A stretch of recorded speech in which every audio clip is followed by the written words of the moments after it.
Sampurasun Kasadayana.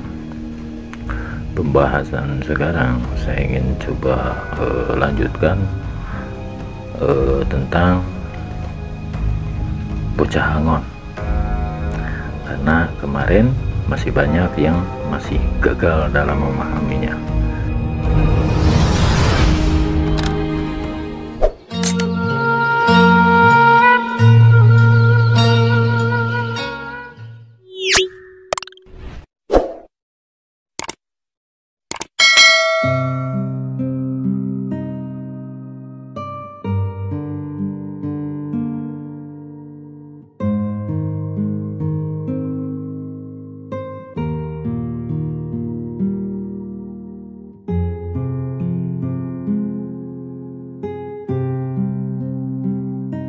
Ketika membahas tentang bocah angon di konten kemarin, yaitu saya menggambarkan bocah angon, arti dari bocah angon,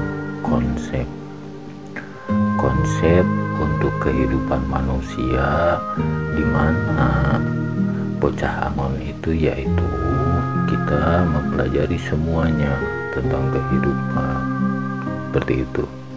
Terus saya menggambarkan tentang hamil di luar nikah, gitu kan. Nah, banyak nih yang gagal memahami ini. Makanya sebelum saya memberi contoh di dalam konten kemarin, saya bilang saya memberi contoh diperlukan pemikiran yang sehat, yang tidak didasari oleh ego.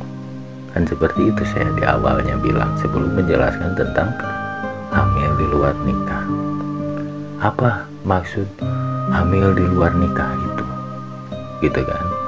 Nah, tentang kasus hamil di luar nikah, saya bukan mengartikan bahwa bocah angon itu menghamili atau bocah angon itu seorang anak haram. Bukan.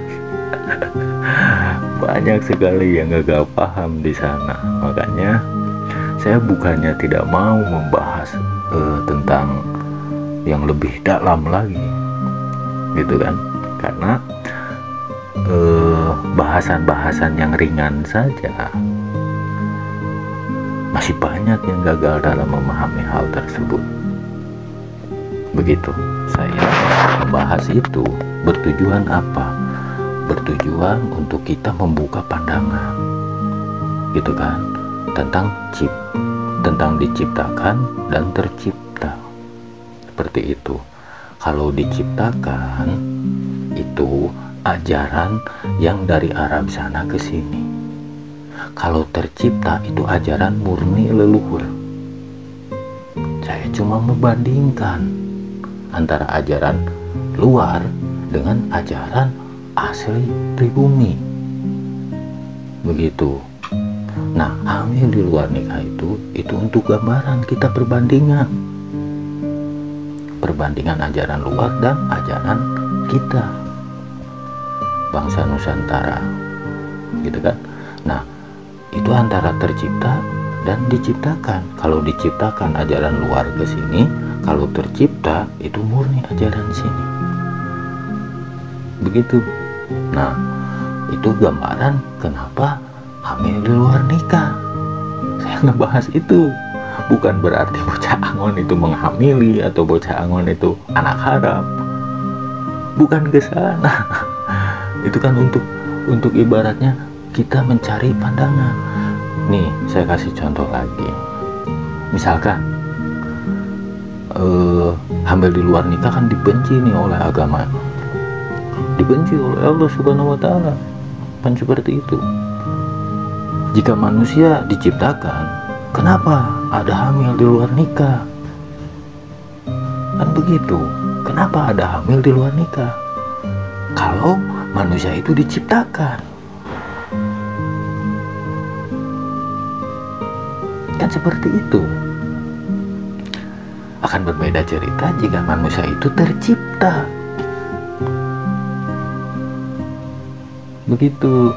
Tercipta itu dikarenakan sesuatu yang saya bilang dari pancaran cahaya, daya tarik, Itu. Nah, ketika daya tarik itu ada antara pria dan wanita melalui mata, itu kembali pada diri masing-masing antara pria dan wanita. Mampu tidak mereka mengontrol hawa nafsunya?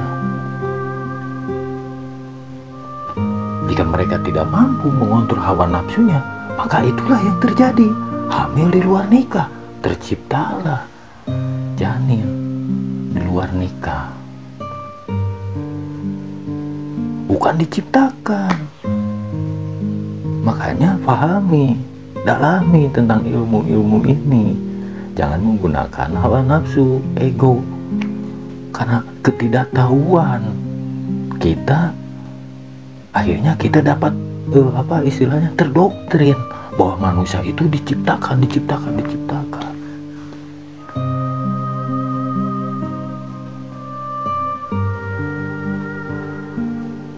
Seperti itu. Makanya dipahami, perlu penalaran yang sehat, yang waras, bukan seperti orang gila, orang yang mengkupu-kupu tentang pengetahuannya, seolah-olah pengetahuan dia atau mereka yang berkomentar negatif di dalam konten kemarin, seolah-olah mereka itu lebih mengetahui. Bukan saya membandingkan saya lebih pintar, tidak. Karena dalam bocah angon itu disebut bocah, setiap manusia itu tidak ada batasan usia untuk belajar. Termasuk saya juga belajar. Ketika apa yang saya ketahui ya saya bagikan, untuk membuka pandangan-pandangan orang yang selama ini tertutup atau terdoktrin oleh ajaran-ajaran di luar.